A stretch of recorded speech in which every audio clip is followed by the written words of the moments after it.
Hello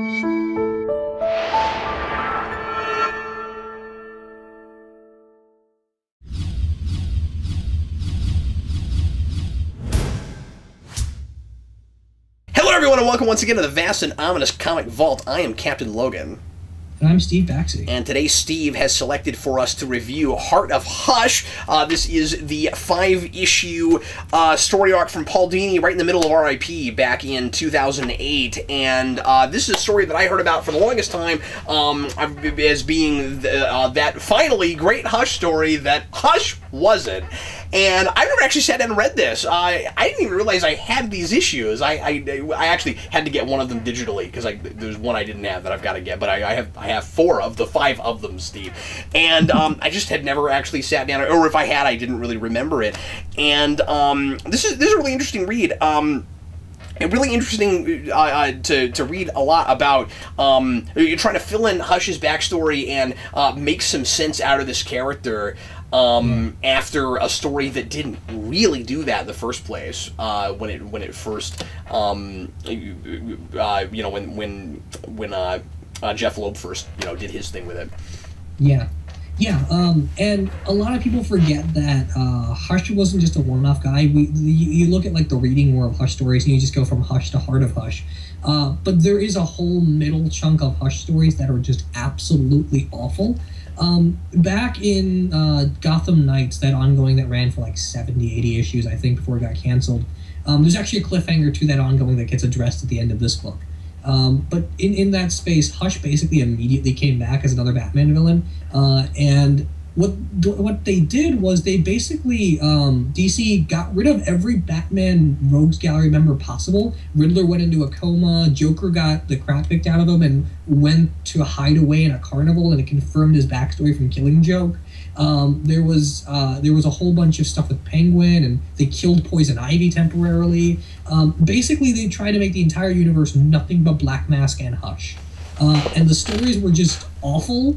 Someone kind of realized it, and we got a cliffhanger where Joker showed back up and tried to get revenge on Hush. And we addressed that here. He get like install a pacemaker in Hush's heart, and you get one of the worst Batman stories ever, where Batman says, "I know Joker will just kill you, but I'm just gonna leave and let you guys fight each other out." Yeah, and they deal with that in this. Wow. Yeah, they deal with that a little bit in this, and they don't really make Batman accountable for being so passive about it. No, not at all. It's just brought up. It's just brought up that he did it. And what's weird is if memory serves, it kind of comes from Hush, and he's using that as another piece of evidence that Bruce Wayne is kind of a terrible person, but the problem is that this is coming from a demented sociopath who is delusional and looks at everything in this really weird, skewed perspective, and it's all from this like really super selfish place where the whole universe revolves around him and everybody's out to get him, and he's really paranoid. And so putting that in the list of bad things about Bruce Wayne doesn't really work when most of his other things you could kind of spin as positive if you looked at it a different way. That's not necessarily one of them. No, it's not. It's a really bizarre issue. It's a really bizarre moment. And I'm not sure what the intended ending for that story was going to be, but Batman is just written like a jerk in that story. Weird. And if anyone watched any of the videos we talk about where we address like the Batman events like Nightfall and No Man's Land and stuff, War Games was one of the worst periods of Batman's history because we basically created a standard where Batman had to be realistic, and to make him realistic he had to constantly kill everyone around him, and no one realized that if you realistically take away everything a person cares about, they become insane. Yeah. So Batman just became an insane, raving madman for most of those comics. And I think the Hush story is sort of the cap off of it. And then Greg Rucka, Grant Morrison, and a couple of other people deal with it in 52 and bring him back to a more zen place. And that's mostly what RIP and this deal with. Batman's not an insane sociopath anymore. Yeah, and that, it sounds like you just kind of have to retcon that. Like, you're not really, it's awful. yeah, you're not really building him to where he gets out of that, because having Batman have some kind of like much darker period that he usually has, where he goes almost way off the edge, could be interesting if you were doing it on purpose. But I realize that what I'm about to say is an interpretation that happens over time after a lot of collaboration and a lot of different people bringing things to the table. But the whole problem with having Batman be like that and trying to and bringing him out of it in any kind of logical way whatsoever would be that that part of the interesting thing about Batman, we've talked about this 1,000 times, Steve, is that Batman is sometimes looked at as maybe as part of his psychosis is that he refuses to kill in any situation whatsoever, and what would happen if he let himself do it on purpose. So if you just suddenly have him doing that, or letting people die and not caring about it, then he's just not Batman anymore, and you've actually let him turn into that crazy person. Yeah, and Paul Dini eventually deals with some of that stuff more maturely when we get stuff like Arkham City, and we really test how in-depth that moral philosophy is. But people just weren't thinking about it. I guess I want to put this out as a warning in case people are wondering what we talk about. Never in 1,000 years buy the Hush Returns trade. It's one of the worst collections ever, not just because the story is awful, but because if you buy it and you read it and you think, well, this is the story where Hush returns, it's not the story where Hush returns. It's the middle of the story where Hush returns, and you don't get the conclusion. And what you get in that story is basically Batman's entire characterization is thrown to the wayside. The whole philosophy of it, the whole continuity of it is just completely thrown away for the sake of making everyone think Hush is really cool. And it will leave a really bad taste in your mouth. Because we're kind of used to a place where now we're testing and being more introspective about Batman comics. Yeah. And that was not it. That was the thing that forced us to get all the way over here.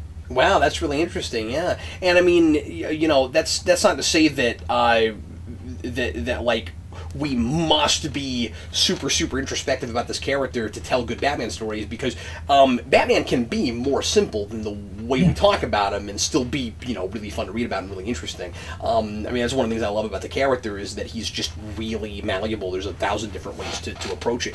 But they should have called that trade, Steve, Hush Returned already. Yeah, exactly. And yeah, that's hilarious. So that sounds to me, and of course I've not read that, so a lot of this preamble is me responding to the history that Steve is giving us. But I think it's this sounds to me like one of those cases of a character gets too popular and then we oversaturate it.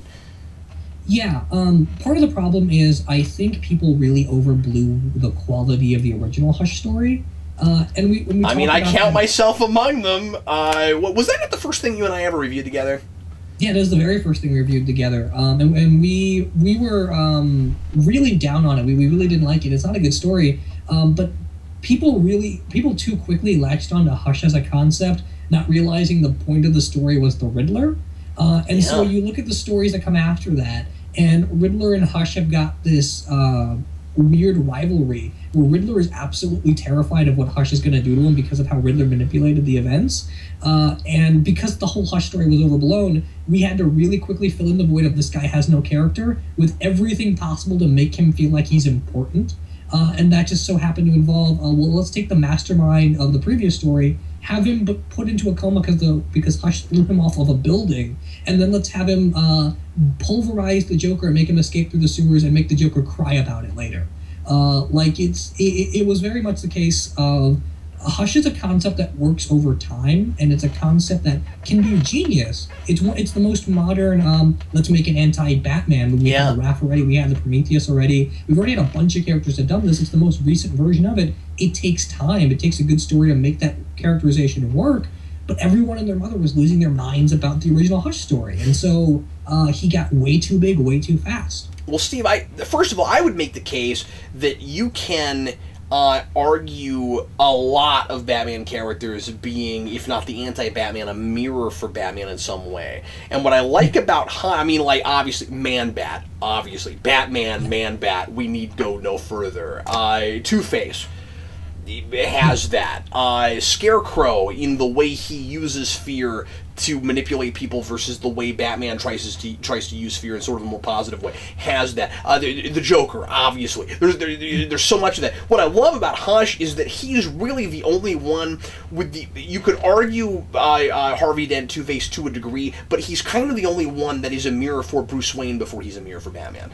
And in making it about the contrast of the way those two characters were brought up and became who they are. He's kind of like the bizarro Bruce Wayne. Yeah, I mean that's Wrath as well. Okay, I don't know who that is. That's not a character I know. That's fair. There's a great story called the Batman Special '1. It's called The Player on the Other Side. It's the only great thing Mark Barr ever wrote on Batman. When was that? How far back is that? It was in the late 70s, early 80s, something like that. Okay. And the story was basically on the same night that Bruce Wayne's parents died, a police officer shot and killed 2 criminals and left another boy orphaned. Oh, you've told me this! Okay. Yeah, it's that character. And the whole story is what happens to a person struck with a trauma when their role models and the person that wronged them are on 2 opposite moral grounds. Yeah. Okay. And Hush deals with it more of like what happens when they're on the same side. But he is basically just a more updated version of Wrath. Oh, okay. Well, that's what I didn't know that. But I'm just saying that of major rogues gallery that we keep bringing back and doing things with. Wrath only has 2 stories. Yeah, we hadn't. So. Okay, that's a thing I had not seen before, and kind of the one thing I think is really interesting about Tommy Elliott. And in Hush, of course, that's a character that feels that feels kind of undefined and like really kind of throwaway. I like contriving this past with Bruce Wayne where we used to be friends, and then I got really jealous of you, and then I turned into the supervillain. And of course, Paul Dini is trying to flesh that out here and give us a kind of more believable backstory. I think I really like this story, Steve. It does feel like retroactively trying to turn a character into something that makes sense, into something that is really compelling, that really wasn't in the first place. And sometimes the seams are showing there for me, and that takes me out a little bit. That's kind of my one big complaint about it, is that this does kind of feel like a kid that is kind of a complete nutcase way before he becomes a supervillain, and I don't know that the reasons are believable enough. It still feels a little too generic to me. There are plenty of other characters that, and I mean, like you've got the extreme personalities of his parents, and you've got the fact that they live in this isolated, rich society and all of that. I still don't know if it's quite enough. You got plenty of other people that were abused as children and who maybe had, or as children's, that's the plural of children, as children and chillins, as we used to say in the South. And then you've got the but then surely some of them also had mothers that they would have liked to have handled their fathers differently. I don't know, what do you think, Steve? I mean, like, is it believable enough, or does it feel like we're just trying to kind of contrive a reason for him to hate Bruce Wayne? I think it works really well. And I gave it one read over, Steve. So this is my first impression about an hour and a half after finishing it. Okay, yeah, that's totally fair. I have the same thing you had initially, but I think I actually do really like it. I love the idea, and we'll talk about the Aristotle thing later, because I think they used the wrong person. But anyway, I like the idea that Tommy Elliott from Inception was a person that had to learn to watch 5 moves ahead.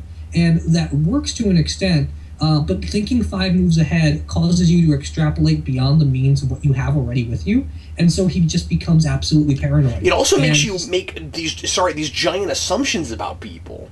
Exactly, and so he only has so many people in his life. He's got the Waynes and he's got his family, so all he can do is think 5 moves ahead and assume things about his relationship to other people. Then top that off with his father dying, and his mother staying there, trying to force him to stay where he is. It's very much a Hitchcock Psycho situation where... yeah, I didn't even think of that. Good point. a lot of people like to write Batman as he's trapped in Gotham City because it's the tropes of Gothic literature. I think it works a lot better with Hush because that's exactly what he is. He lives in a giant Gothic mansion. He lives with a quintessential character that's exactly like classic Gothic fiction, like Psycho, and he's unbelievably trapped in it. And so when he goes nuts, when he has a fixation on Bruce Wayne, the fact that his craziness is so inherent, I think it works a lot better because he's conditioned to be like this. It's not his fault. It's from the very point of his birth. He was a person that had to watch his back, and he watched his back so much that he has no idea how to look forward. When you look at him, I didn't even think of that. When you look at him as like an alternate Norman Bates, he's so fascinating because he hates his mother. That's the big thing that is different from Norman Bates. Norman Bates kind of worships his mother and ends up becoming her. What's really interesting about this is that there's this fascinating psychology where Tommy Elliot hates his mother and was trying to kill her and wishes she was dead. And the biggest reason he hates Bruce Wayne is because Bruce Wayne's dad saved his mom, and it's almost a sins of the father thing because he makes up reasons to hate Bruce Wayne, but they never quite work, right? He's making up a lot of stuff about him.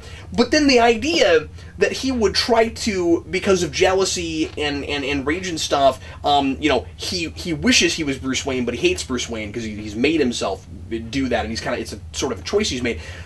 The idea that he would try to become the guy that his mother wishes he was is really fascinating when you look at it on a Norman Bates level. Yeah, exactly. That's really interesting. And so then, in that way, he kind of he does hate his mother, but he's also. Is it reading too much into it to say that he that there might be some kind of subconscious like psychology where he actually doesn't and wishes that he could live up to her expectations? No, I think that's exactly what it is. Because, I mean, the big symbol for it is he's got the green necklace. Green, obviously, being envy, jealousy, and money, and he's obsessed with that. But it's also covered in blood. And if I remember correctly, it's the blood of his mother when she was in the hospital. I don't remember exactly what it was. So he hates his mother for everything that she's done to him, but he's still trapped in it. He's literally choked by having a necklace around him, constantly reminding himself of her. So he's a character that's utterly defined and trapped by his parents. And he wouldn't know what to do with himself if they were gone. The same way Bruce Wayne is a character that's completely trapped by his parents and wouldn't know what to do with them. You're turning me around on it more and more the more I'm thinking about it, because a lot of that, undefined stuff I was talking about earlier does, the more we're talking about it, to me, feel like it makes sense that it's sort of undefined and it's kind of on purpose, and I don't think we're reading too much into that, where he's making up things that aren't really there because that's what his mother did. I mean, like he's so much like her in a lot of ways, where she also has that very paranoid thing and insists that he's always there and tries to completely control him. And what is he doing with his whole look 5 steps ahead philosophy, where he wants to control everyone, and what that ends up doing is it makes him think that people are not the way they really are. Yeah, that's exactly what it is. And we get near the end when she, at just a blinking moment, she decides she's going to cut off her son, and she doesn't need him anymore. And it's exactly the same kind of weird schizophrenic relationship he has with Bruce Wayne, that he is so absolutely her, and he hates her for it, but that's his only sense of identity. I think the only time the seams, for me, really show at all when it comes to retroactively making Hush fit into Bruce's backstory is when we have to force in Tommy Elliot was Bruce Wayne's best friend. And I'm able to give it a pass just a little bit because Dini built his run from the very beginning on every murder mystery had at least, every trade of his run had at least one story where Bruce Wayne dealt with a childhood friend. So he kept building like Bruce had an actual group of people he hung out with. And I guess I could buy it more on that level. It's still a little hokey. It's still a little, every time we do a Batman story, we have to do the origin, and we have to invent some situation that exists for this story only in that origin sequence. Which just overcomplicates it and makes it around ridiculous. I think it works better. Yeah. Yeah, and the only, like I was saying, the only problem with that is that it just ends up, when you put them all together, making that backstory completely convoluted. Yeah, yeah. And I mean, he tries to tie it together really hard. You've got the female ventriloquist Peyton Riley that shows up, and her backstory doesn't actually mention any of this stuff until we get to the Hush story. So it's a really weird and bizarre history. But I'm able to look past it because I still think the character of Hush, as he's described here, as the pure insanity that he's under, I still think is absolutely fascinating. If you read this by itself, because I read this kind of in a vacuum, and you didn't remember the name of the female ventriloquist, you wouldn't even realize that's who that was. Yeah, exactly. It's not talked about here. The fact that he dated her is fascinating, though. Yeah. I mean, I think that's kind of that. I think that's kind of a really neat idea. That she ends up completely understanding, appreciating, and agreeing with his trying to kill his own mother,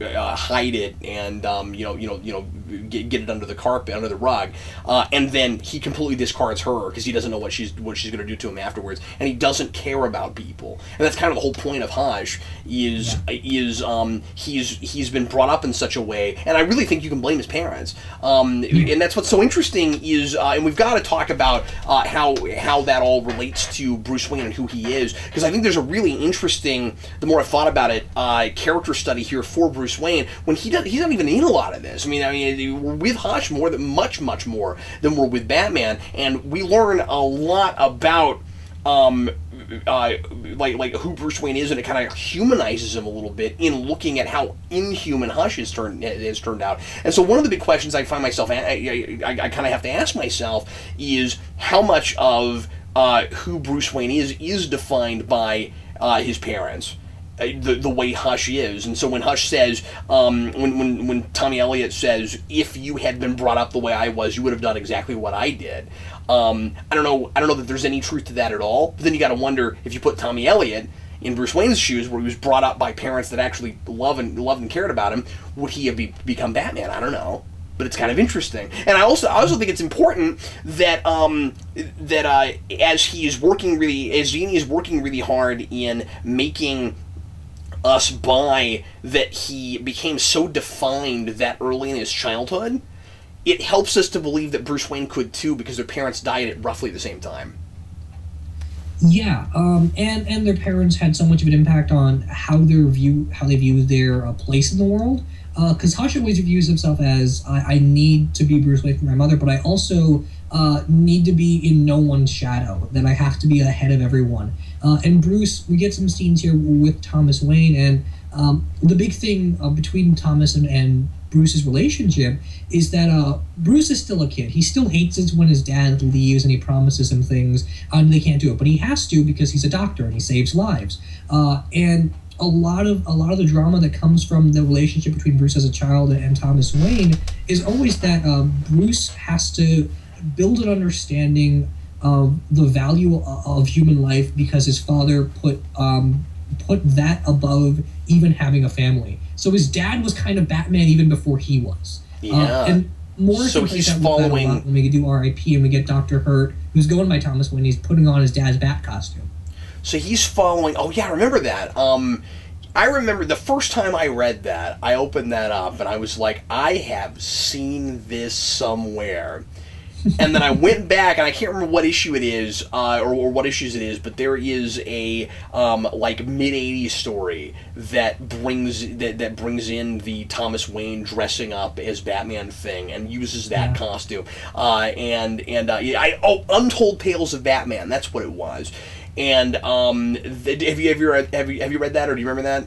Yeah, it's awesome. Of course you do. Anyway, I really liked that when I was a kid. That story, or maybe that was even a 70s story that was reprinted. I think that's what it was. Because where I got it was, I don't know why I'm talking about this. Where I got that was in the Batman '89 cereal box. Oh, that's awesome. Okay. They reprinted it in these like much smaller version. You have to squint to read some of the dialogue. Oh, that's really cool. Look, I didn't know they did that for that movie. It seems kind of odd, because that would have nothing to do with what Burton was doing. Yeah, not really. But yeah. Anyway, that's where I got. I don't know why I brought that up, but anyway. No, it makes sense. Because it does feed into who Tommy Elliot is. Yeah. Tommy Elliot turns out to be a lot like his dad by the end of this, because he is just kind of a bully. And Bruce Wayne turns out to be a lot like his dad, because his dad was essentially Batman. And I think it does a great job of making us buy that Bruce Wayne becoming Batman is not simply in the Frank Miller idea of nature demanded that Batman existed, but it is very much a conscious choice, and it is about people setting examples. And that will feed into the Aristotle stuff, because that is kind of what Aristotle is about. But I still have problems with using that philosopher. The idea of the thing I latched onto the most here probably was the way it plays with the idea that you are what you do and not who you think you are, and the idea of repetition, the thing you do over and over and over again, the thing that Hush does over and over again is he keeps whacking people.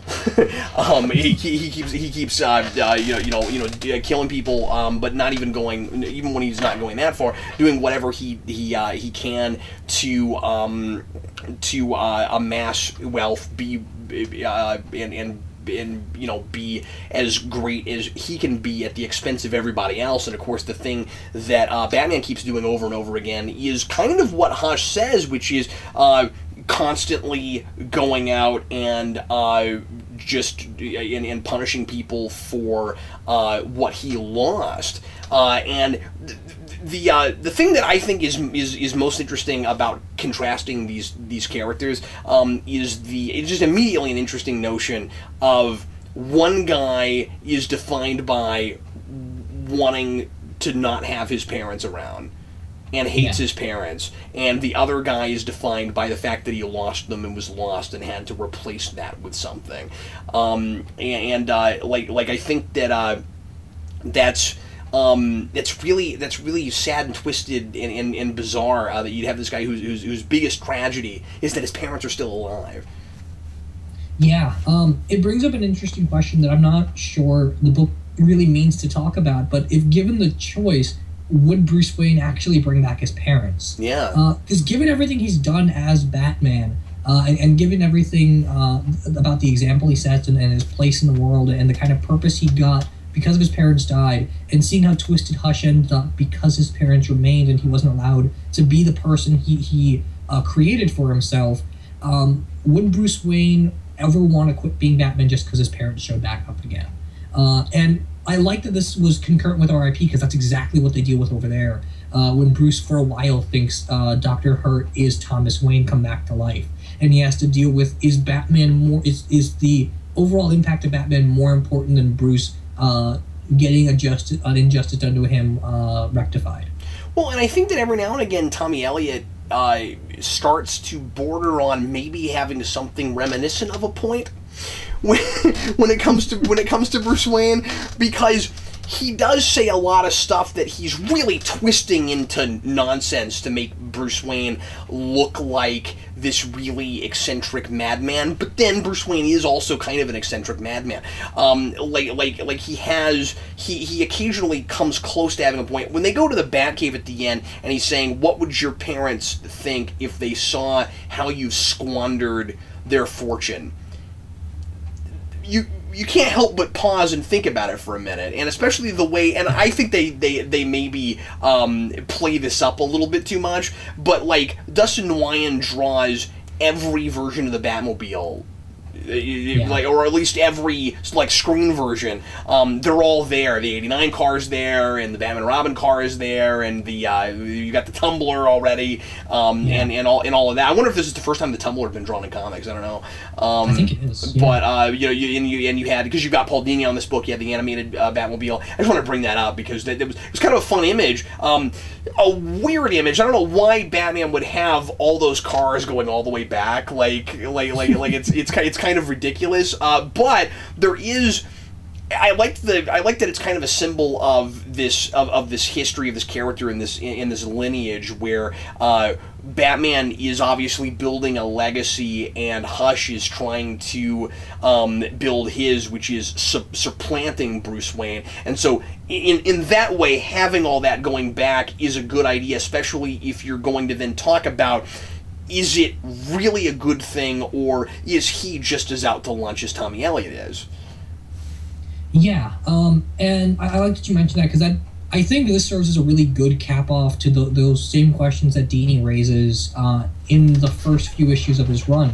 Because the big through line of his whole Detective Comics run, and I never liked it. I don't think his run on Detective Comics is all that good at all. But the big through line that I do enjoy is it was always about wealth. It was always about what the purpose of wealth was, what it does to people that have it, and what it does to people that don't have it, and what the different types of wealth are, whether it's inheritance, making it on your own, doing it through immoral means, doing it or acquiring wealth and then not being able to control it. And then you go over to Hush, and you deal with a mother that loves Bruce Wayne and seems to ignore the fact that Bruce Wayne has an atrocious playboy reputation. And you wonder if she's doing that on purpose, or if there are literally writing the animated series version of Batman where Batman is more of a businessman than he is a prancing playboy. I like to think that it's more in the animated series version, but I think it's ultimately more interesting if we're looking at a woman that seems to like Bruce Wayne for almost the same crazy, baseless reasons that Hush hates him. Yeah. And I think this book does a really great job of capping off the idea that at the end, wealth is not a bad thing. Wealth does corrupt people, but Bruce Wayne hasn't squandered anything that he's done, because every cent he's ever made has been refunneled into Gotham City, and there isn't a single thing he owns or a single thing he uses in his home that isn't about making him a better Batman. And I wish. I guess you can make that case. There is this kind of. There is this thing at the end with the Batcave of how he's kind of opulent, and we've talked about this a lot. The idea that Batman doesn't do anything small, like why does he need a monitor, a computer that's bigger than a football stadium? Like why does he need that, and all that stuff? But then in a kind of, I guess, metaphorical way, Dini is maybe saying at the end that whatever Batman's doing, even if it seems a little bit eccentric, it always ends up serving a purpose because his heart is in the right place. I'm gonna feel self-conscious every time I say the word heart during this review. But his heart is in the right, because there's a place through a couple issues where Catwoman's heart is not in the right place because it's not even in her body in a different building. But where his heart's in the right place, he's trying to do the right thing, and so he kind of shows that symbolically when he drops the dinosaur, where it's like even the dinosaur ultimately served a purpose. He drops it, and Hush has talks about the trophies and all of that, and I wasn't 100% sure how to read that while I was reading it, but maybe there's something. I guess maybe this would be a good place to bring it up then, because the whole book seems to deal with extremes, and the cornerstone of Aristotle's moral philosophy, because this thing quotes Nicomachean Ethics all over the place. It quotes it out of context, but still, it quotes it all over the place. And the big case Aristotle makes there is repetition is how you become the person you are, and it's always about an example forcing you to repeat your actions over and over again. And that's exactly what both Batman and Hush have and what they have with each other. But it's also about not doing anything to too much of an extreme or not doing anything to too much of a deficit. And so Hush is completely overboard in one area. Batman is too. The difference is Batman's able to recognize it and bring it back to a purpose. And again, the next major chorus of Aristotle philosophy is that everything has to have a purpose. There's always a telos to everything, including humanity. So if he has all these extremes, it has to serve a purpose of bringing him back to the middle. And Hush has got nothing to anchor himself down there. He doesn't have past victories to guide who he is now. He just has the insanity of doing the same thing over and over and over again. Well, isn't that the reason ultimately that we bring in some of the Bat family at the end to suddenly help him out with Hush?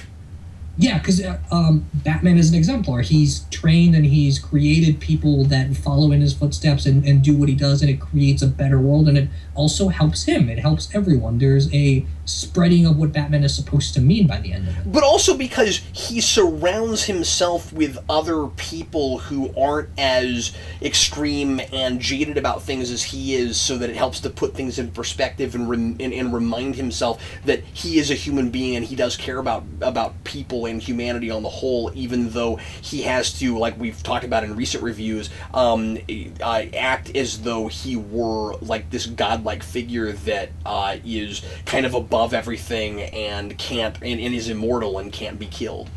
Yeah. And I guess I want to bring up RIP again, but it's interesting that Dini writes this at the same time as Morrison's crafting his Bat God, and everything RIP does is to an extreme about the Batman as a grandiose, eternal concept. And then Heart of Hush is able to take him more on like a personal level than anything else. Well, and I should ask you about that because you've talked some recently about how and I like that we're reviewing this now, that Dini and Morrison were butting heads really hard, and that they had very different opinions about what Batman should be, and that they ultimately couldn't work together. Do you think that this works okay being published alongside Morrison's Batman, or do you think that they are way too radically different Batman? Because the way you just put that made it sound, when you said more of a personal level, you made it sound like they managed here to kind of find that middle ground and come together to create with one character, with one man in Batman, show two sides of the same man. Does it work that way? I'm going to say no. I'm going to say, I talked about this when I reviewed the Dini Detective Comics run on my channel, but Dini's run on Detective Comics has this massive problem of it doesn't read well out of the context it was published in. If you were reading Batman in 2007, 8, and 9, when Morrison was doing extremely eccentric tales, then yes, having one-shot detective stories would help you kind of digest the heavy stuff. The moment this showed up, the moment Heart of Hush happened, not only is it riddled with clearly Dini has no idea what Morrison was trying to do, but it seems to also in some places make like really counterpoints to what Batman is. There's lots of references to the Black Glove here, and there's a Joker appearance, and there's mentions of Jezebel Jet and stuff like that. And it seems really clear that Dini is trying. He had like a long-term plan for what he wanted to do with the character, and Dini is trying as much as he can to take chunks of what Morrison's doing and refunnel it into who he thinks Batman is. The problem is Dini's not saying anything about Batman, really. All Dini's doing is writing the Batman that he's most comfortable with, and granted doing interesting stories, but he's not transforming the character. You read Batman R.I.P., and it's a book about breaking and destroying Batman and then rebuilding him as something entirely new. Okay, but does he have to? I mean, it's a much bigger thing. But the question I have is, first of all, do you have to do that? What do you mean? Well, I mean, like, okay, he's not transforming the character. Why does he have that? Especially if Morrison is currently in the process of transforming the character. I can see why you might complain if it seems like Dini is trying to write things consciously, specifically with some of the like trappings that Morrison's currently using to try to, but to try to, like, you know, circumvent what he's doing or something. But like, how do you have two guys that completely reinvent the character at exactly the same time? Well, I mean, Dini doesn't have to reinvent the character. The problem is just Batman's going in a direction and Dini's not following it. Yeah. So if you go back and read it in the context, if you read this alongside... Like that I can see, yeah. But I mean, to say he's not transforming the character, but he can't. Morrison's transforming the character. He'd have to just kind of like jump on the caboose and follow him. Yeah, but he's not, is my biggest issue, right. Is that he's taking every chance he can get to kind of belittle what was going on over there, and that really bugs me about his whole run. Yeah, once again, reading this in a vacuum and having not read all of Morrison yet. And by the way, Steve and I are sometime in the not-too-distant future going to finally start going through all of Morrison, which would be really kind of interesting if I end up doing that simultaneously with going through Spider-Man issue to issue, but two very complicated series at the same time. But anyway, that's I'm not calling Stan Lee's Spider-Man the same kind of complicated. I'm just saying, for me, it will be complicated. Although Dan and I have the same opinions about it. He thinks Stan Lee's Spider-Man is the greatest running comics ever. I think Morrison's Batman is. So. But anyway, I don't remember what I was talking about. I don't remember where I was going. About the context that it was all published. Oh yeah, thank you. But yeah, I mean, like reading this in a vacuum, obviously I wasn't picking up so much on that, but I did find myself asking the question, what is he really saying about Batman, and is this really a character arc for Batman? And you know, we've talked so much about how so many Batman stories tend to traditionally be about Batman maybe learning things about himself and then using that to reinforce why he does what he does, and then to say, see, this is why I'm not going to change, or to be just too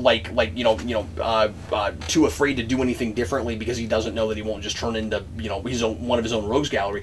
So this feels like that kind of story to me. I still feel like the point of it for Batman, and I still think that there's some decent character study stuff with Bruce Wayne, is to show is to humanize Hush, or to humanize Bruce Wayne through Hush. I think calling this Heart of Hush is really interesting because it's almost more like Heart of Bruce Wayne. You know, it's like here's why Hush is wrong. About who Batman is, and why he really does have a heart and is because I feel like some of this might be Tommy Elliott trying to make the case that Batman is that Bruce Wayne was already kind of too much like him, and he's missing the point. Like, he sees Bruce Wayne through the lens of, well, of course he's totally selfish just like me. Yeah. And he's just reacting to the world because he's angry because his parents got killed. And I think that book is trying to make the case that there's more to it than that. Yeah, and part of it's definitely there. Any child that faces a tragedy has the layer of I miss the thing taken away from me, but they also have at least a little bit of a degree of resentment of I'm all alone now. How dare they leave me? And they have to balance that. Yeah. And depending on what influences guide them, they land somewhere on one side or the other. Hush happened to land on the more extreme side because he was kind of who he is before any tragedy hit him. Yeah, exactly. That's the point I was making earlier. He wanted to kill his father, and he was already crazy and off the deep end before any real tragedy struck him. And I think the important thing to note is that Hush never lived a normal life. He was just born, and his dad was abusive. Bruce Wayne didn't have that, so he's got that mentality of, I'm not different. Everyone else is. Yeah. I'm living the normal life. Everyone's angry. Everyone's hurt. Therefore, everyone's wrong to appreciate Batman because he's the weirdo to turn tragedy into inspiration. Yeah. Well, yeah. I mean, and like I said, that speaks to what I was saying. He's in this bizarre denial. Where he I just kind of feel like Hush can't see a world where people would do things for the right reasons because he just was brought up wrong and was wronged so much. Yeah. Yeah, and by his own parents, and never had any kind of guidance, really. I also think it's really interesting that the more we're talking about this, the more I'm liking his backstory. That it's kind of more the way his mother reacted to his father and then was completely controlling him after that than it even was the fact that his father was abusive. And one of my favorite lines in this is when he said, because one of the things I really like about this is just all of the mirror things with him growing up to Bruce Wayne growing up. I love that line when he says to his mother, instead of giving me all this philosophy, you should have bought me a gun. Yeah, it's fantastic. And I mean, yeah, there's your anti-Bruce Wayne, right? I mean, should have bought me a gun. Obviously, complete 180 from Bruce Wayne, who is terrified to use them. But again, complete and utter extremes. Yeah, and it's important that they're both looking for power, and they're both looking for control. Like Batman's always traditionally that symbol of Bruce Wayne has lost control, and therefore he creates Batman to kind of fit everything together. Hush lacks control not because everything in his life's falling apart, but because he's got no autonomy. And so they're still looking at things on the opposite spectrum. Bruce needs to find more power to assert control over his life. Hush needs power to escape control and build his own autonomy. And so they've got the same styled inspirations. They've got the same sort of modus operandi. The difference mainly being that Bruce was allowed to be more open about it. Bruce was allowed to grow and sort of fulfill what his father taught him, and Hush didn't want to. Hush wanted to break free of everything, and he's sort of the ultimate rebellious spirit of if you break way too much from the norm, you're no longer improving things, you're destroying yourself. Well, yeah, and that's really interesting, the idea that Hush is the guy who has nothing but is constantly looking at... I mean, like, if Hush had a motif like your average Batman villain, Poison Ivy's got plans, Hush has jealousy and greed. I mean, like Hush is the guy who has nothing and keeps looking at a guy who has everything. And Batman was the guy who had everything, but because the two people he cared about got taken away from him, he feels as though he has nothing. And then what does a guy like that do when he's got so many resources? So it's kind of interesting comparing him to a person who kind of has no resources, at least at first. Yeah, and it goes back to the idea of money and how you use it and where it comes from. Bruce never saw money as inherently valuable. He saw his parents and compassion as valuable, and money is just a means to insert that compassion to people. Hush never saw compassion, so money is the thing with inherent value, and compassion is the thing that he's trying to drown out with the wealth. Yeah. We should probably mention the bit that there's just a bit in this that I cannot help but completely crack up at, and I can't decide if it's just like being fun and hokey for the sake of it, but Hush gets taken out via Whirlybat. Yeah, that's hilarious. And that's just hilarious. What do you think? Because I was kind of dancing around it earlier. What do you think we are doing with the theme of legacy and the history of Batman in the context of this, in bringing in the Golden and Silver Age weird stuff? I think we're making the really clear case that Batman is a type of character that not only reinvents himself to work in every context, but the thing he's teaching people and the thing that drives him is so basic and so primal that even if you've never really had the same tragedy he did, you can interpret it and you can reshape it to fit what you're doing. Hush is a guy without a legacy. Hush is a guy that doesn't understand repercussion of actions. And so he's got this history in fiction of having no character and now suddenly having all of it. That's really interesting. Yeah, where it's like the history of the character encroaching upon in a good way maybe, the way he's being interpreted here in Dini's attempt at turning him into something.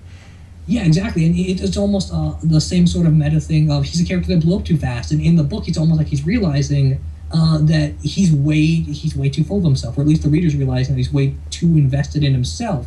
And the point of Batman is always something external, and so the legacy lives on because other people carry it on. That's why we have Robin and Nightwing there. Even if we don't have a Batman character, it's something everyone has the capability to bring out. Hush isn't. Hush is the type of character that requires you to disenfranchise yourself from something that you naturally want and what your natural drives are. Hush is so much in the opposite direction that I think it works that he gets taken out by like a golden age invention. Because that's cool. He loses. It proves that he had no foundation. It proves that he had nothing to branch out of. He was just kind of a weed that tried to corrupt everything around him, and without realizing the legacy he's creating or the legacy that forced him into this, he's doomed to be self-destructive even if Batman isn't responsible for it. Yeah, I hadn't really thought so much about what exactly the point of the bandages is, and this is a guy who is like almost has this anonymity, and not just in that he has a secret identity, but in that he's like we were saying, he's not really defined. He's trying to become Bruce Wayne, and he doesn't understand Bruce Wayne because Bruce Wayne isn't Bruce Wayne. He's Batman. So you can't be and that makes me think that Hugo Strange understands Batman more than this guy does, because Hugo Strange at least put on a bat suit. This is a guy that doesn't understand. He wants to be what his mother perceived as Bruce Wayne, and as we were saying, all that stuff that he hated about him, and there was nothing there. They didn't even know who that guy was. Yeah, and I think Hush being so lost in what Batman and what Bruce Wayne are gets put out when he calls Dick Grayson and Tim Drake Lost Boys. Yeah. And he turns Batman into kind of a Peter Pan character. I didn't think of that. Batman is this guy that never grew up. And that he's just... And, okay, see, I didn't even think of that. Really him. That's the whole point of bringing the Silver and the Golden Age stuff in, is that you're eccentric, you have these toys. Yeah. And Batman is theatrical for a purpose. Yeah. But there's also this, like, evolution of it, because he's been doing this for a very long time, and so the point is that Hush has no legacy. Batman's been doing this forever. I also wonder, though, if especially in putting, like, all the cars there and that kind of stuff, if Dini, to your point about everything that he felt about what Morrison was doing at the time, and this might be reading way too far into it, but is Dini maybe saying with some of that stuff that Batman is supposed to kind of stay the same, and that we shouldn't work at reinventing him? I think that's exactly what he's saying. Over the years, look, he's had this evolution, but he continues to improve, physically and superficially and all of that, but the character is always the same. He stays the same. We shouldn't try to reinvent the wheel or deconstruct him too much. Yeah, I think that's exactly what he's saying. It's something he brings up in his whole run. I think the only standout, actually really good issue of the run outside of Heart of Hush is one called Sleigh Ride, where you get Robin trapped in the passenger seat of a car driven by the Joker. And the whole point of it is that Batman's teachings and who Batman is a constant thing, and you don't break it down. You face it and you throw it in adversity, but it's always constant. And Batman's is the one thing that remains no matter what time period you throw him in. And it's very clearly a response to Morrison evolving the character and saying that Bruce Wayne and Batman aren't separate identities. One doesn't dominate the other. They're both the same person, and in order for him to mean something greater than what he's already got, you have to break him down and make him something new, and Dini just doesn't agree with that. I mean, and is part of that about the publishing world? I mean, surely it's got to be, right? Like, is part of that Dini saying that if we can constantly deconstruct him and then reinvent him for now, that it becomes, and evolve him, that it becomes harder and harder to keep telling stories with him, if instead you just keep him who he is, then he's timeless and you can tell stories forever. Like is he worried that at some point like we take that too far and we're in all Batman is a deconstruction? I mean, you and I did a Snyder arc about 3 weeks or a month ago, Steve, and we asked that question. Yeah. We said, have we gotten to a point where all we do with Batman is talk about what he represents and let him look at himself in a mirror and try to figure that out within the story, and we get away from actually telling real stories? Yeah, and I think on that front, Dini would definitely have a point. I think it still goes back to, and I guess it's weird doing this without doing more Morrison in review form, but I think Dini would ultimately, what he missed about it is that what Morrison wanted to do with Batman wasn't simply make something introspective and reinvent it for a time. It was to take into account that Batman has an effect on people, and he has to realize that. And so that grows him into something new. And ultimately, Dini gets proven right because Grant Morrison doesn't get the ending he wants. And this whole final issue is about exactly the point you're making from Dini's perspective. It was exactly about the nature of the publishing world, and that no matter what Morrison wanted to do, it was always going to go back to being this cycle. And sure, the new phase of the cycle is just being introspective all the time, but you can never break away from it. And I guess Dini might be like part of the problem in Morrison not getting to do what he wanted. But maybe I'm also just biased because I still think Morrison's run is the best Batman thing ever.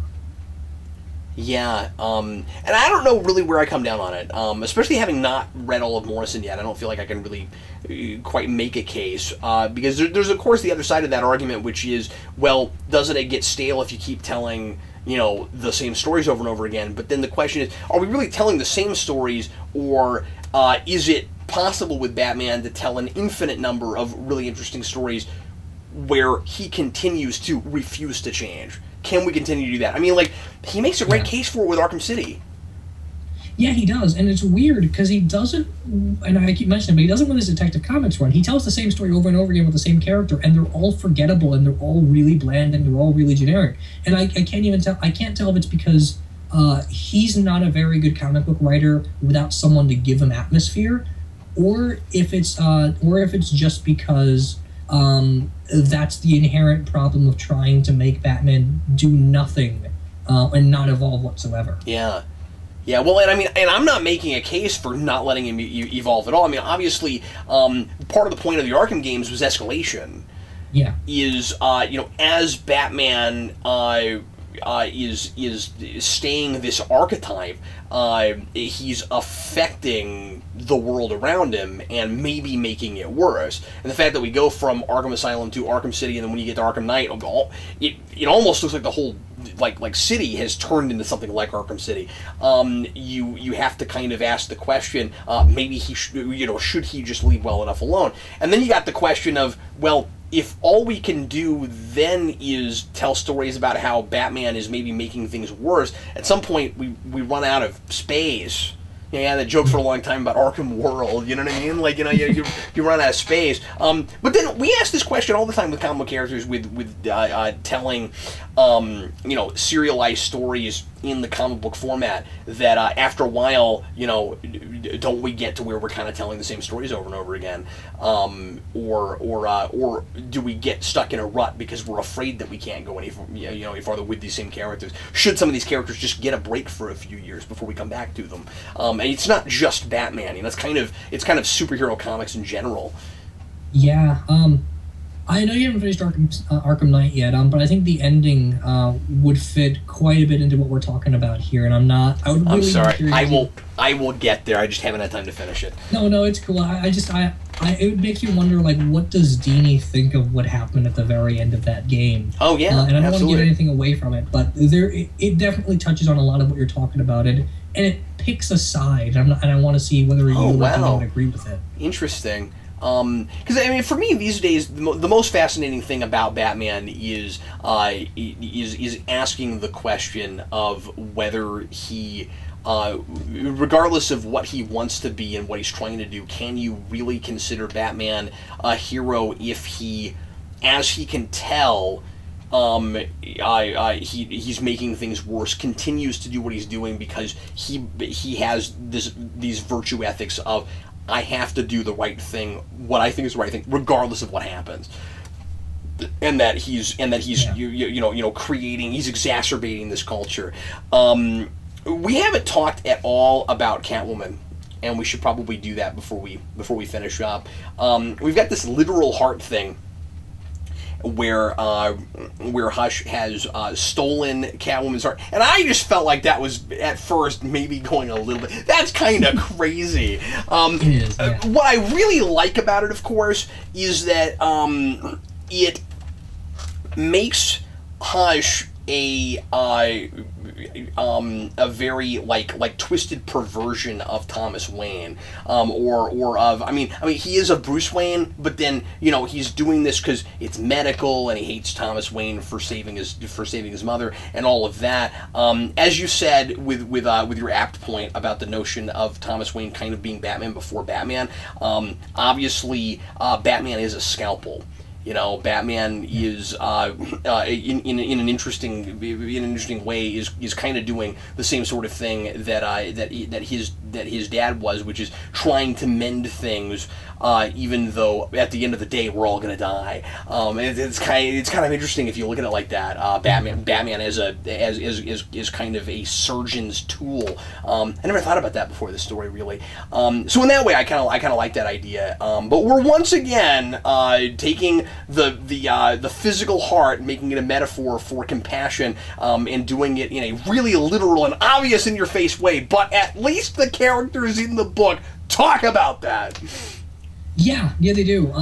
Big superficial problem with it that I have is just I don't care if he uses Mr. Freeze's technology. If Mr. Terrific and Dr. Midnight can't figure out how it works, you're giving Hush way too much credit. He just went to medical school. He is not a master-level genius. That's really absurd to me.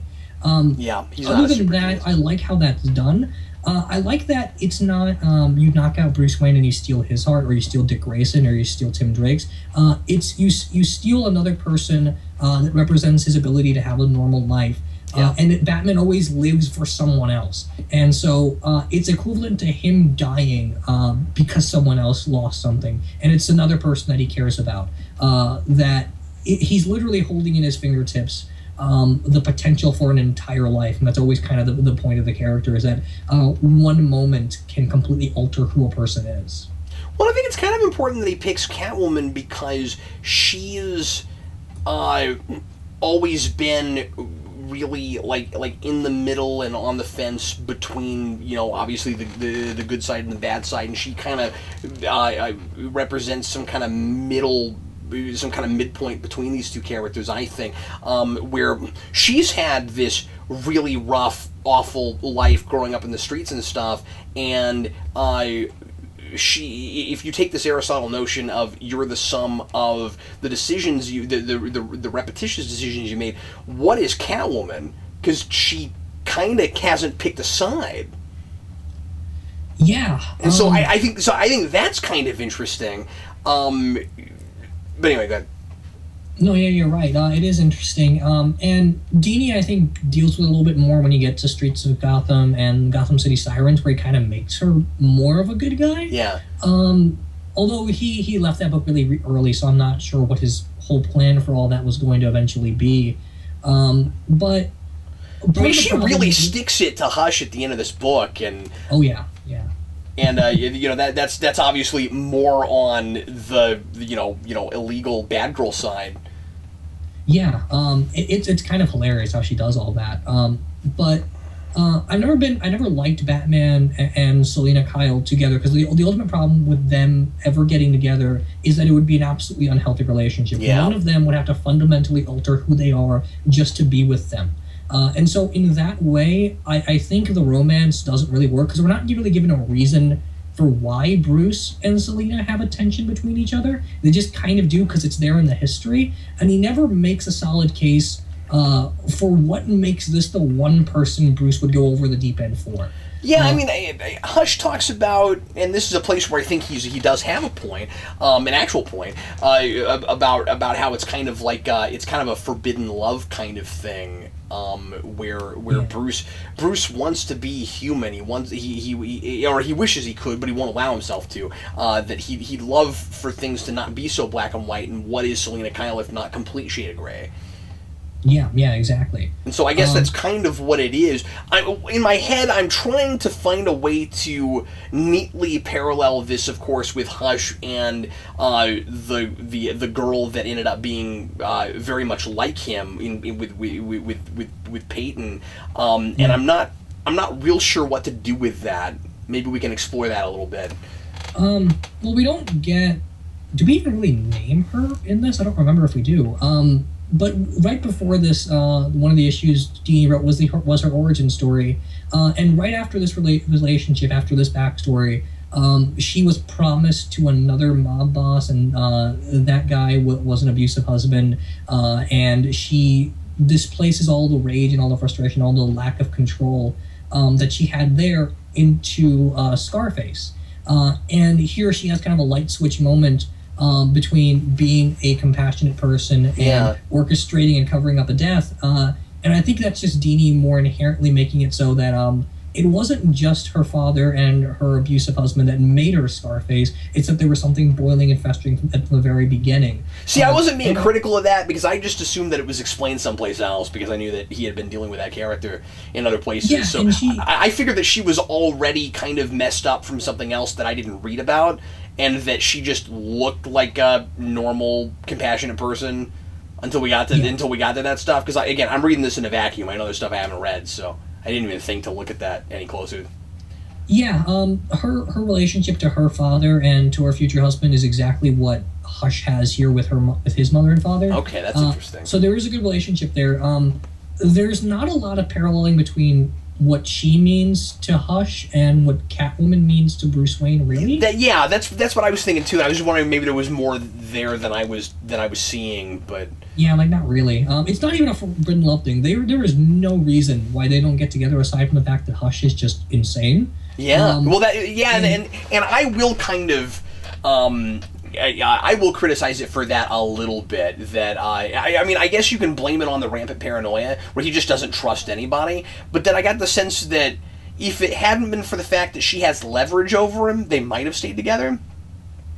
Yeah, maybe so. I mean, it almost makes you wonder why, if you're so paranoid about this, why don't you just kill her? Aside from retroactively, you can't do that because she appears in one of her previous stories. You could have made her. It seems like it would make more sense for him to do that. Well, you could have made her anybody else. I mean, I get the sense that maybe Dini only made her that character so that this would tie more into the rest of the stuff he's been doing. Yeah, because she could have been anybody. And of course, as I said, reading this in a vacuum, it kind of reads like just some random girl that kind of turns crazy like a crypto freak just all of a sudden. Yeah, and I guess it'd be ultimately more contrived if we just made up a character that just happened to have a backstory that dealt with the mob. So I guess it makes a little more sense to use her, but at the same time, it is kind of contrived still. And if you read this and then you read her backstory, she's got the most contrived history imaginable of the Scarfaces. It rivals Clayface and how contrived it gets after you put all that together. I don't want to get too far off the beaten path and say, what should have been done with that, but if Hush is supposed to be kind of the anti-Bruce Wayne, and obviously Joker is very much the other side of the coin from Batman, it might have been interesting to give Hush a Harley Quinn. And make her kind of that, where this is a person that he's like molded over time, and this is the one time where his kind of chess strategy of trying to control people really worked. Yeah, could have done something like that. Yeah, give him the Wrath thing of giving him a sidekick like Scorn or something like that to deal with the impact of Hush as a person, and see what would happen to anyone that tried to follow or even decipher what Hush is trying to do. Yeah. Steve, at the end of the day, I think I really like this. I want to give it another read because I feel like I've been kind of hashing it out as we've been talking, and I've been learning a lot from you about the history of this, and you've got a better read on it because you've read it a few times. But there's a lot of interesting ideas in this, and ultimately it gives me more of a complete picture of how Dini looks at this character. Yeah, and Dini being kind of the definitive voice for him. No one else really writes Hush, and every time we see him anywhere else, it's just riffing on part of what Heart of Hush did, which is give him Bruce Wayne's face. It seems like we can't get past this, and we're kind of like almost in a Heart of Ice place of, well, Dini defined who he is. Now I guess Dini's the only person that wants to wrap it up. Isn't it interesting how big of a deal that character was to the point where no one else was able to write any characters, like any other villains? I didn't know that. I think that's fascinating. And now, like, nobody wants to touch him. Like, the only thing I can remember with Hush in recent memory was Hush Beyond, and that was a totally different character. Yeah, and Hush Beyond didn't have anywhere near the same level of psychosis as this one does, and so they purposely just kind of left some of that stuff out. Yeah. I guess thinking of it now, if I ever got to write a Batman run, I don't know what I'd do with Hush either. It seems like this is just kind of the place to cap it off. Well, and again, I like that you brought up Mr. Freeze, because it is a character that seems to be sort of defined by one story. Now, it's weird to say that about Mr. Freeze, because he wasn't that before. He was kind of a non-entity that was then, given a story. But, I mean, like, when you have a character that is so defined by a singular motivation, and then that's played out, where do you take him after that? Yeah, I mean, Streets of Gotham did a thing where he tried to impersonate Bruce Wayne, but the whole thing still felt like it was lacking, because it felt really forced by the end of the day. I met Dustin Nguyen back when that story was first being written, and I got him to sign my copy of Heart of Hush, and he was telling me about how him and Dini were doing a sequel to it, and he seemed really kind of indifferent to the whole thing, like almost as if he didn't really think it needed a sequel either. Yeah, when sometimes that kind of thing becomes really obligatory. A character just gets popular, and you got to keep bringing them back. And Batman's got a rogues gallery that kind of implies that we see them, all of them, on a regular basis. Real quick before we finish up, I've been wanting to mention this the whole time because I think it's hilarious. Just the bizarre irony, because like you blew my mind when you told me about that, and like the bizarre irony of we do a story with Hush where we use every villain we can think of, and then Hush gets so popular that then we're not allowed to use any of them. Yeah, and then I guess it got kind of smart about it. It did the Aristotle golden mean thing of using just enough villains to make this story work. Because I think Scarecrow serves a purpose, Catwoman also serves a purpose, Scarface does, and that's something that's lacking in every other Hush story. Well, I really like the way we call back to that, and how Hush has this history of manipulating Batman's villains in order to mess with him and try to get his revenge. And I like how here they just pop in and out for the purposes they serve, and we don't have to spend like entire issues with them as a novelty, as if they really have anything. I mean, really, I guess Scarecrow is the only one that we're really with for any amount of time. But by the end of the story, I kind of forget about him, and I think that's a good thing. Yeah, I'm a little fuzzy on the whole weird mentor-pupil thing they have going. I'm not sure what that means, really. But I guess I do like the inherent idea of Scarecrow's an embodiment of fear, Batman's a distributor of fear. So he feels like he's learning from Scarecrow the same methodology that Batman has. But that's not really talked about. Well, and I kind of like the idea of Scarecrow mentoring him because he would have that Scarecrow like opposite view of fear and that more negative approach to it, and and now I mean like what are the odds, of course, that like Crane was his counselor when he was a kid, but yeah, that's really weird and contrived. But I also do like the going back to Golden Age history thing again, where Scarecrow's a character that's his fear is made out of paranoia of having no money, of being in poverty. Yeah. And Hush is a character that's paranoia is made out of not being able to control all of his wealth.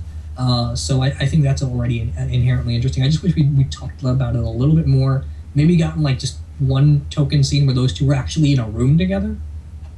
Yeah. And it might have been neat to, and this would have been a longer story, but it might have been neat also if you're going to do that to like parallel it with a mentor Batman had, even Alfred to a degree, or maybe Shiva or some. I'm not sure how exactly you do it, but I just feel like a lot of the point of this, I keep feeling like, and this is a big thing I latched onto that I'm not sure you really had, which is just this idea of learning. Of again humanizing Bruce Wayne through Hush. I feel like you need, maybe it's too neat to do, maybe this would be too neat and in a bow, but I kind of feel like there are so many good parallels and contrasts between them that I kind of want one for everything when we bring it up. Yeah, no, I can see what you mean. Because it's so thoughtful about all the other ones. So when it doesn't do that, it's really glaring. And Alfred's only in this book for like the first 3 or 4 pages of the last issue. And that's not me saying that you shouldn't just tell a story and that everything has to be subtext wrapped within a subtext or like, because it becomes maybe too obvious and too formulaic when it's like everything is here's a thing and here's a parallel. But at the same time it does feel we're doing it with so many things that when we don't, I feel like I'm missing something. Like I said with the whole Catwoman and Peyton thing, where it feels like I keep feeling like he's got to be doing what he's doing with Catwoman to a degree because he wasn't able to have the love he had because he was too paranoid. But ultimately, there's nothing there with that. I mean, like, he kind of just discards her, and that's it. But it's impossible not to draw those parallels, right? Because they do it in the same story. Yeah, and I guess now that I'm thinking about it, Catwoman's history for a long time was whether or not she was the daughter of Carmine Falcone. Oh, and yeah. So being the daughter of a mobster and Peyton being the daughter of a mobster, I guess that kind of fits in, but there's no mention of it. And I think that never comes up. I didn't even know about that. Oh, I'm sorry. What? And I think post Infinite Crisis that was retcons. I'm not sure. Yeah. Ultimately, I think this is pretty solid, though. It certainly makes Hush a much more fleshed out and interesting character. I'm glad we have it. Yeah, I still think it's really good. It's still one of my favorite Batman stories. It also gives purpose for why everyone latches on to Hush. If someone says Hush is their favorite Batman villain now, at least they've got one story to back that up with instead of the Jeff Loeb one. Yeah, because I mean that's a pretty book, but yeah, it's not that good. It is kind of all bluster and not a lot of substance. Yeah. Well, anyway, everybody, thanks as always for watching us review a Batman thing. Steve, once again, we went really long on this. You had a lot to say. Yeah, I did. I don't know. I guess it's just a book that I always had in the back of my mind and never got a chance to review. So. No, that's awesome. Well, and I guess it is a pretty major, pivotal story. We weren't really talking about that early on, but I do think it's a thing that has been pretty influential and comes up a lot. So. Yeah, it's probably worth looking at with a fine-tooth comb. Yeah, it's definitely been something that people reference a lot now. It made stuff in the original Hush story not make sense. That didn't make sense make more sense now. Like he quoted Aristotle all over the place in the first Hush book, and that came out of absolutely nowhere. And now we have a little bit of an origin for it. I still think he should have just been quoting Plato, but that's a minor detail. Yeah, it's funny because this does sometimes read like somebody taking material that's like when we reboot a thing where we'll take material that just didn't make any sense or didn't come from a place and we'll go look character dimension, and that's always it's the same thing as if you took Power Rangers and then you actually had reasons for things happening. Yeah, exactly. There's only so much you can do with what's already there. And I guess the whole reason Dini wanted to include the tactic thing is that Aristotle was the teacher of Alexander the Great. But I don't know. I still think it would have made a whole lot more sense if at the end of the book, Selina Kyle quoted Aristotle, and through the whole book, Hush is quoting Plato. I think that would have worked a lot better. But that's minor. I also get the sense that Catwoman probably just went to the library that day, 'cause she doesn't really strike me as a big reader. She just went to Wikiquote or something like that. she went to she's just looking for quotes about hearts. She's looking for stinger heart quotes, and she found one. Anyway, everybody, thanks a lot for watching. We sure appreciate it. And Steve and I will be with you again next week, bringing Bat Chat, beginning with the first episode of the second volume of Batman Animated Series. I don't have it in front of me, so I'm not sure what we're starting with. I don't remember off the top of my head. I know Perchance the Dream is coming up really soon. It's coming up soon, yeah. So I'm looking forward to getting back to that with you, Steve. That's going to be a lot of fun. And, of course, sometime in the near future, we will get back to some Batman comics. And, we'll take a break again from that in a few weeks, and we'll get back to Batman comics. And maybe we'll get started on Morrison again. I think this would be a good jumping on point to... Well, not jumping on point. But you know what I mean. This would be a good impetus to go, hey, you know what we should do? R.I.P.